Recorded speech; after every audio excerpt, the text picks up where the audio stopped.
companies work with automotive industry in Bavaria and Germany. How this impacts like the Slovenian companies that provide products, knowledge, solutions in that sector. What steps should be taken to strengthen this relationship? Because at one point there's a supply and there's a demand for certain supplies and stuff, but you need to strengthen the bonds. I think the events like this help, right, as well. I think it's very important to cooperate and to communicate very good with the companies and very really in a cooperative way. And as I said, to think with the OEMs, what solutions are necessary, what can we as suppliers, what can we offer, what can we how can we support the OEMs or the tier 1 suppliers? I think it's that's important to cooperate, to communicate very closely, to find common solutions. And I think that the suppliers they can act self-confident because they have the solution, they can support the OEMs, and I think that's important. Well, the business fields I mentioned, it's very, very much ICT, so the connected drive, connected mobility, all the new drive. I think that's important really to be close to their clients and to find common solutions. Yeah. For instance, we've seen like on the slides that a lot of companies are looking to move their companies to East, South, Central Europe. What can we do that they move it to Slovenia and not to Hungary or Czech Republic or even further east? Well, of course well, it's marketing. I think that AHK, that's also the important role for them to show the opportunities of the Slovenian market, the Slovenian location, of the Slovenian site, but also to show the competences of the Slovenian suppliers. And it could be a roadshow, that could be articles or some information. That's quite important. And also the connection from Slovenia, it could also be a hub to other countries of the region. So I think that's important to get known. Tantum verde lajša bolečino in oteklino pri vnetju v ustni votlini in žrelu. Pred uporabo natančno preberite navodilo. O tveganju in neželenih učinkih se posvetujte z zdravnikom ali s farmacevtom. Onitek zdravilni lak za zdravljenje zmernih do blagih glivičnih okužb nohtov. Brez piljenja, brez odstranjevanja laka. Onitek. Resne težave imajo lahko tudi enostavno rešitev. Pred uporabo natančno preberite navodilo. O tveganju in neželenih učinkih se posvetujte z zdravnikom ali farmacevtom. Mr. Brodnjak, Siliko has been named the Slovenian Factory of the Year 2024. Congratulations. And you've done the other thing around. You had factories in Slovenia and you've moved one factory, or you acquired one factory in Germany as well, in Neustadt. How did that happen? Can you explain us a bit, and what are the main differences in having a company like in Slovenia or in Neustadt?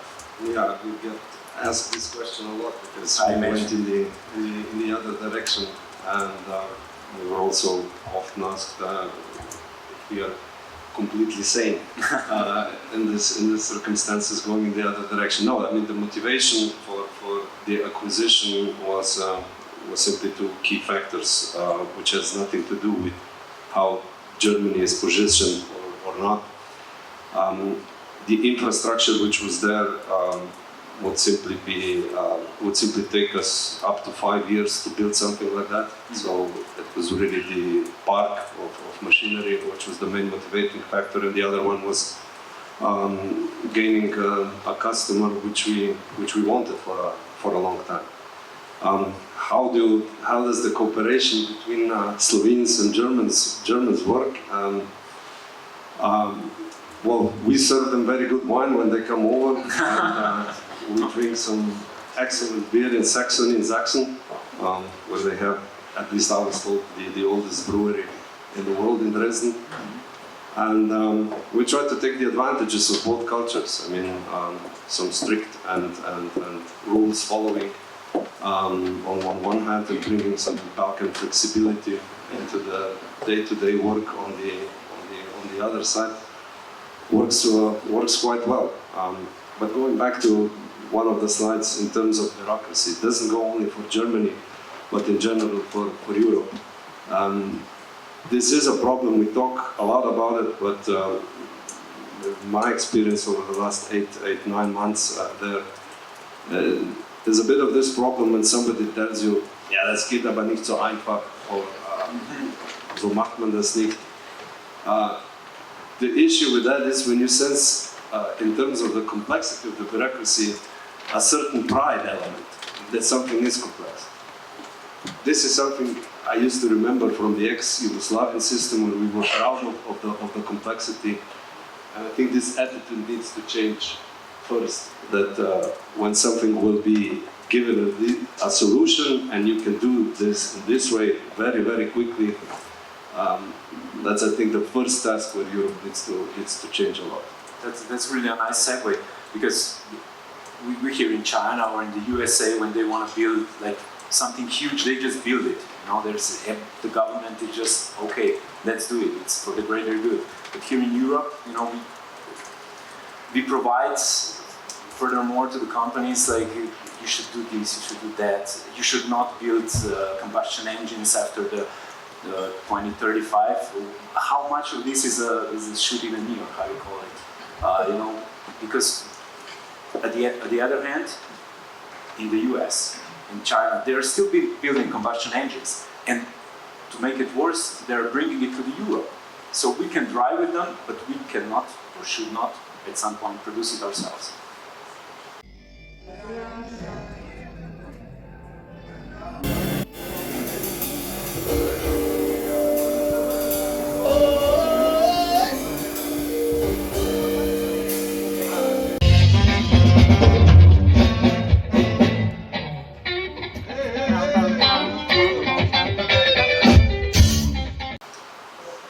I heard some days ago in a speech that the US, they are innovating.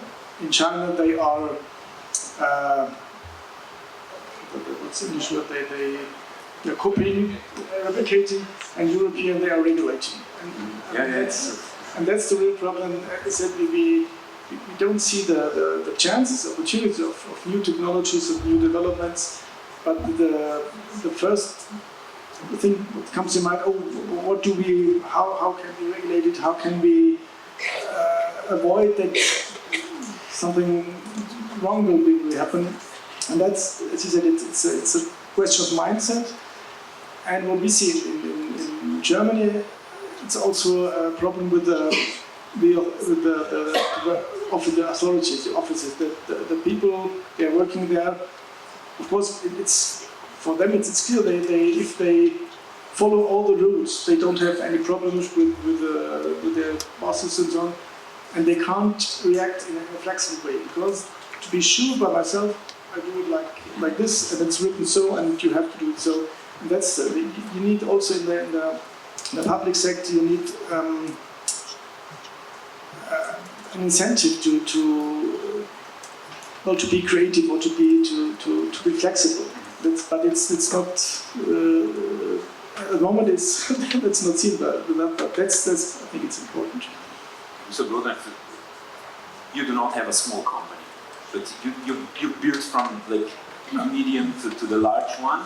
Is it more complex to adapt now that you're bigger? Now that you have like more factory sites in different countries, is the bureaucracy inside of the firm affecting you? Yeah, well, our motto was always simply flexible, and we try to still keep it.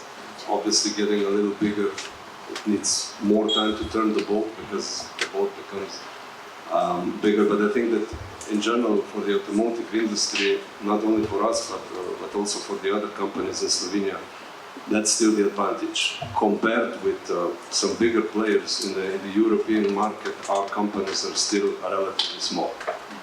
And we used to say that this is going to be a two-stage transition. For the first stage, it will be enough that we are faster and quicker than some of the bigger competitors.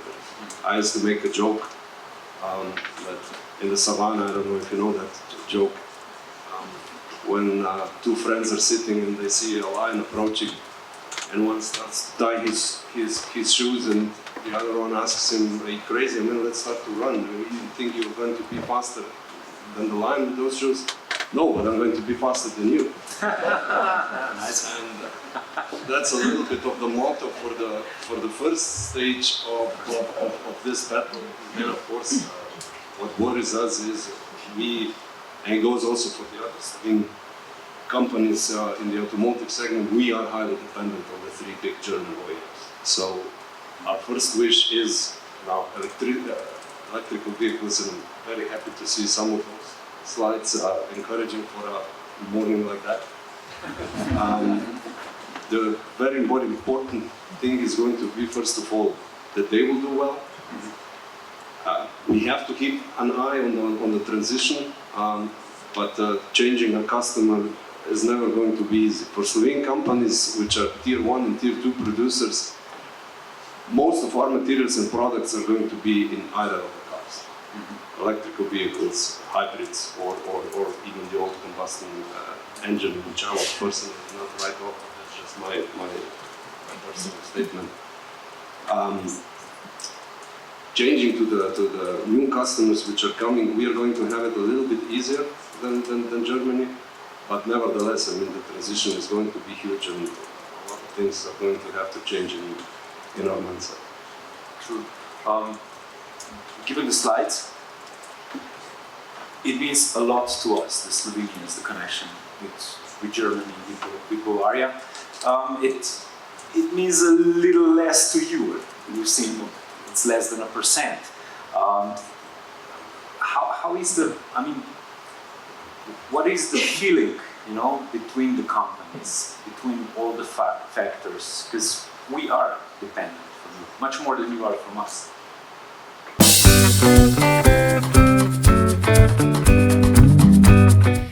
To niso karte samo za malčke in njihove mamice, to so umetniške karte, ki predstavljajo oblačila, usklajevanje njihovih barv in detajlov.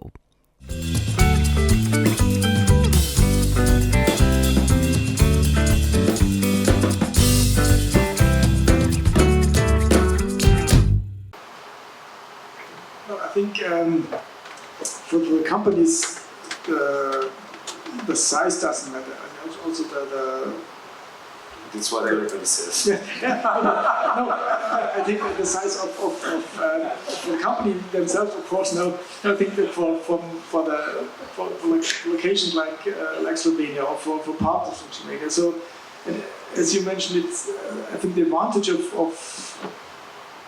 smaller companies and maybe also smaller countries is the flexibility. That's really right. And I think the best example is Austria. It's also not a very big country, but it's the second biggest trading partner with Bavaria, of course, of the neighborhood. It's China, it's US, and it's Austria.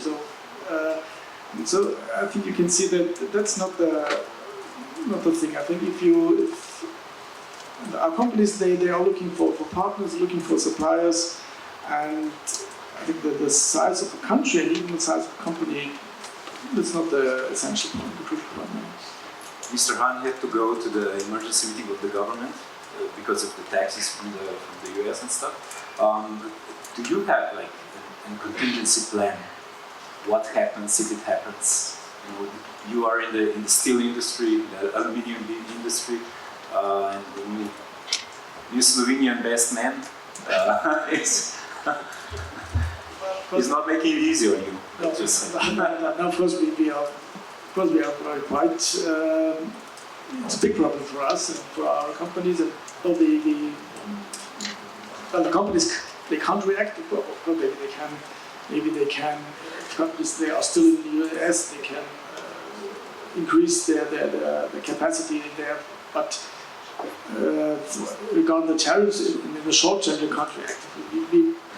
We can hope that the European Union will find the right way to answer. Mm-hmm. Of course, they can, maybe the discussion, there are other tariffs from Europe, but I think maybe I prefer other solutions. For example, maybe we can make a deal. Trump is a deal maker, maybe we can arrange that we import more LNG or more whatever. And what also an important point is, for example, for cars, for the tariffs of the European Union for US cars are 10%, but the US tariffs on European cars are 2.5%.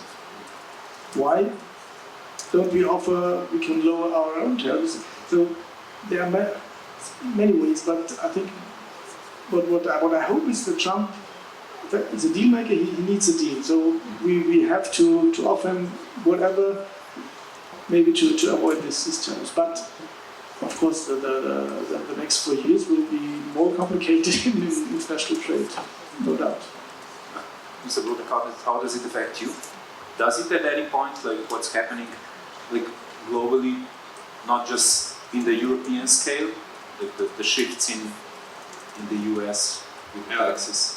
I mean, it will be interesting to see how long in Europe we are going to be able to play this neutral partner. Mm-hmm. I mean, this neutral role that we are cooperating with the Chinese on one hand, and that the USA is a very, very important partner on the other one. So now being smaller, we are obviously in a role of an observer here, I guess, and reacting to whatever will happen.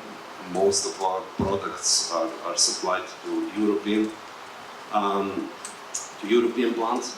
We do have some export as well, and it's a little bit of a turning point now.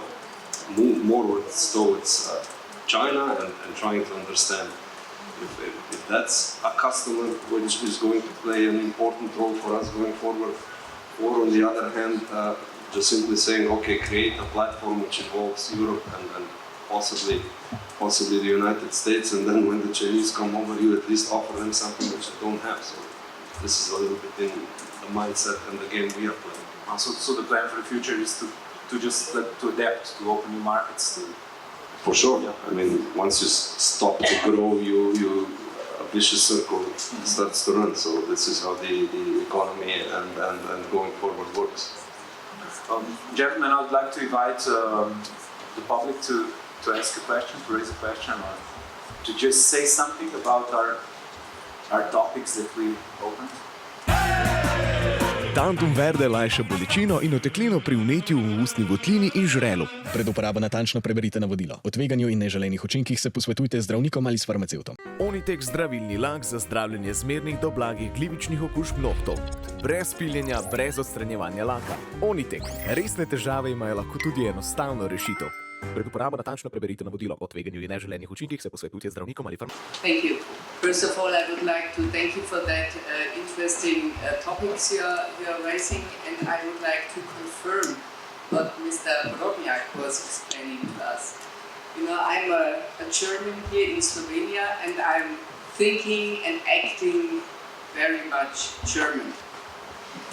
And whenever, as you mentioned, Mr. Brodnjak, about bureaucracy in Germany, you know, whenever I'm, thinking about a solution, proposing it to my Slovenian deputy, Katja Stadler, she is very politely telling me, yes, we can do it like that, the German way. Or maybe let's try the Slovenian way. And then become very faster to the solution than in my German way. There's wine involved? Or in between the lines? Yes, but I have a question to you, Volker. So you were talking about diversification and that German companies are even growing abroad, not in Germany but abroad.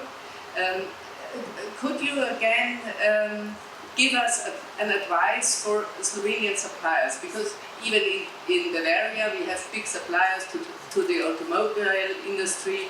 They have to struggle as well. But what could Slovenian suppliers do if the growth rate in Germany is low, but the growth rate of BMW or VW in let's say United States is much higher? How can they gain profit of that situation? Well, I think as I said at the beginning, I think it's important to communicate very, very closely and maybe to follow them in these markets. Because first of all, it's easier to close up a market together with a partner than by itself, and I think it's a double win situation, a double opportunity situation. As you mentioned, if they follow, for example, BMW to another market, they profit from the success of BMW, and if they are in the market, they can gain other customers, other customers. So I think that's could be really an opportunity for smaller ones, or for Slovenian suppliers, or smaller suppliers, really to follow the OEMs and then to get the feet in this market and to also to settle up there and to find other companies. It could be only by trade or even by investing in these countries. But to cooperate, to communicate closely with the OEMs, also to other markets. I think it's a good way. Thank you. Next question. Yes, thank you very much. This is rather a question to Mr. Brodnjak. You were briefly mentioning Balkan spirit or something you are bringing in. Maybe Ms. von Brutschan already was answering it partly, but maybe you could briefly explain what you mean with that.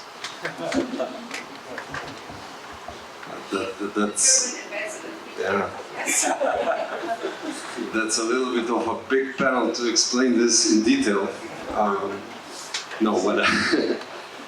It's simply trying to find flexibilities. I mean, we grew up, or the surrounding was back in the days a really complicated bureaucratical system with customs sometimes.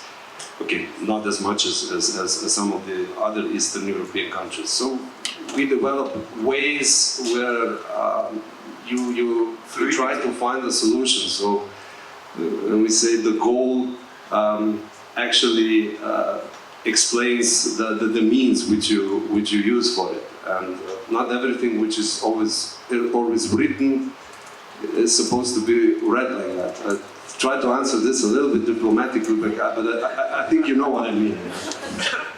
We will have a coffee break and you will talk. Okay. One more question. Yeah, Jan Löfhagen and Andražem Brodnjakom, Mr. Leinweber.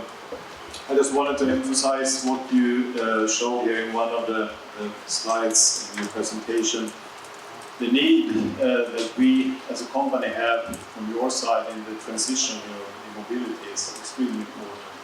We, as all the other manufacturers of commercial vehicles, we have invested a lot now in electrification and also in our plants. And you know how it is. It's nice with electric vehicles if you have the infrastructure, but right now, today, our customers are not interested because they say, take the Slovenian customers doing long haul, and 80% of our customers are international. They are doing international long haul all over Europe. They cannot go for electric vehicles today. There is not a possibility to charge in the outside of also say the country. I mean, in Slovenia, I would say the infrastructure is pretty good, but moving goods from Slovenia to Germany, to France, to Italy, wherever, you cannot do that today.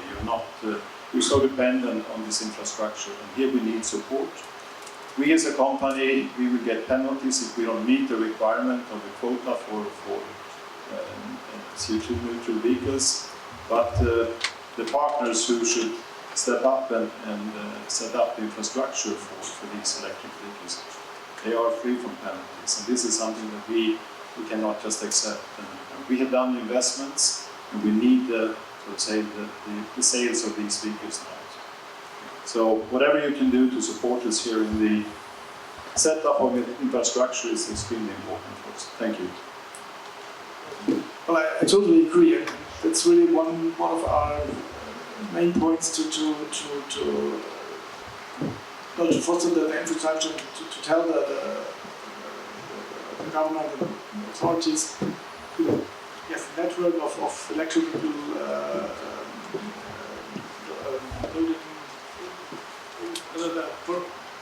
charging. Yes, that's crucial for the development of electrical mobilization.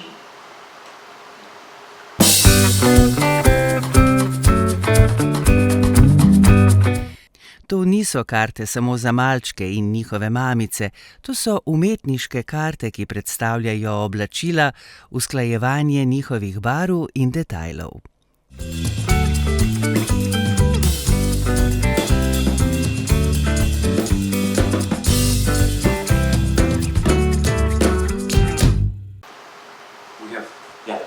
Joachim Sturmes from Micro 3. I just want to emphasize one point. Unfortunately, Mr. Hahn is already gone. But one of the slides from Mr. Leinweber is really to be copied for the situation here in Slovenia. We are talking today about excellence of employees and stuff like this. The last 5 years, we have seen here tremendous raises of salaries, which are due to inflation and situation, maybe it's justified, but in the concert, if you talk before why people going to Hungary or Poland or Slovakia, you have not to ask why they come not here, because here's an incredible raise of the salaries happened in the last 5 years. And secondly, the problem that more people getting older in our society hits Slovenia as Germany. And here in Slovenia, there's some comes on top. People can go with 40 years in pension, 40 years of work time, full pension. We're losing day by day qualified people in this kind of industry, because the young people go in other industries, they want to have other plans for their life. And this is really for the future of Slovenian production companies is already something which I have to warn, because if this continues, there is no big future for this kind of industry in Slovenia. And the third one is, too many of the companies here have focused on automotive, and they have now to pay the bill for it. I'm not so optimistic that automotive will be the driving force of the European economy. We have to look, and that was the last German government has done right. We have to look on the decarbonization and the transition, and there have to be new focuses on where we are looking and what we are looking for, which future we are looking. That's a just confirmation that Mr. Hahn could have taken one of your slides as agenda for himself. To wrap it up, are we getting too expensive, too old, and too focused on automotive? Well, it's the same situation in Germany, but the last point about automotive, I don't think we ought to focus too much to automotive, but to the conventional, to the traditional drive. I think that the individual mobility will, of course, maybe will be a little bit reduced, because all the younger people, I see, but it depends where you live. For example, in Munich, there are many young people, they don't have driving license, so it's not necessary. If you, for example, I live around about 40 kilometers from Munich. Both of my children, they have the driving license. They are very happy to have to use the car because it's necessary.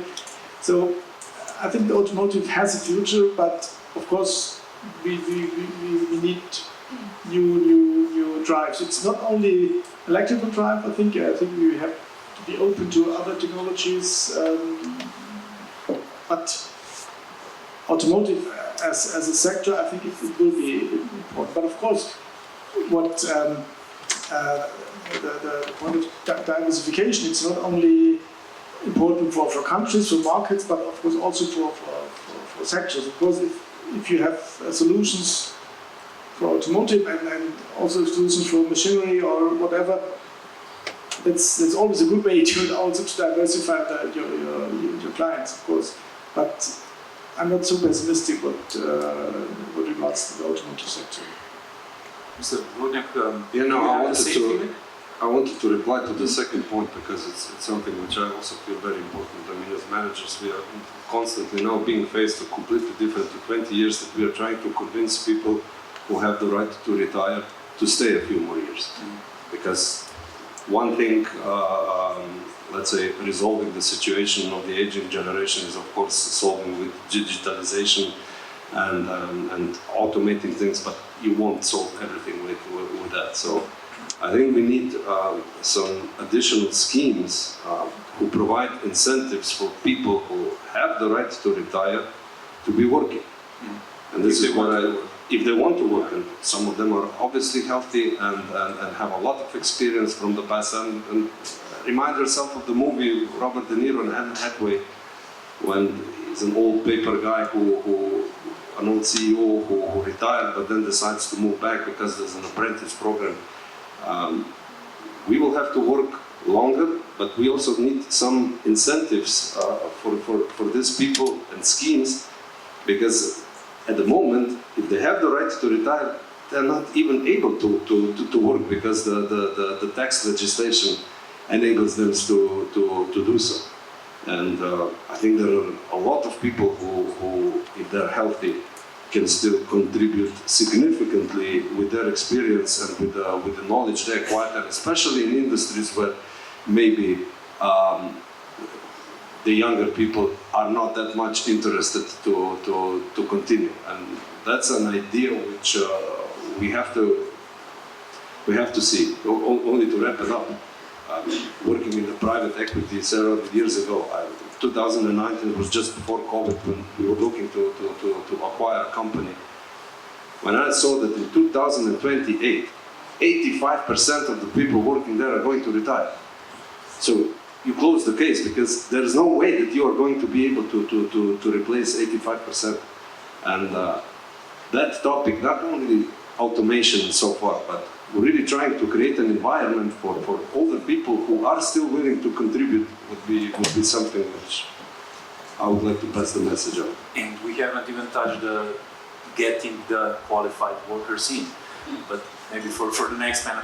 Just one last question. Okay, thank you. My name is Andražem, and I'm with Mrs. von Bohnstein, is a German in Slovenia. I'm a Slovenian in Germany. I come from München. This is not far away from you. I have experience in IHK Schwaben, so I do my schooling and education and information here and there. And I don't have a question, I just have a few comments. So your colleagues, first of all, for the word Zeitwende, they use the word Mindsetwende, because the Germans have changed pretty much, and the rigidity and the conservatism of the German people, I mean, in a positive way, which used to be discipline and Ordnung, is not something that is working nowadays anymore.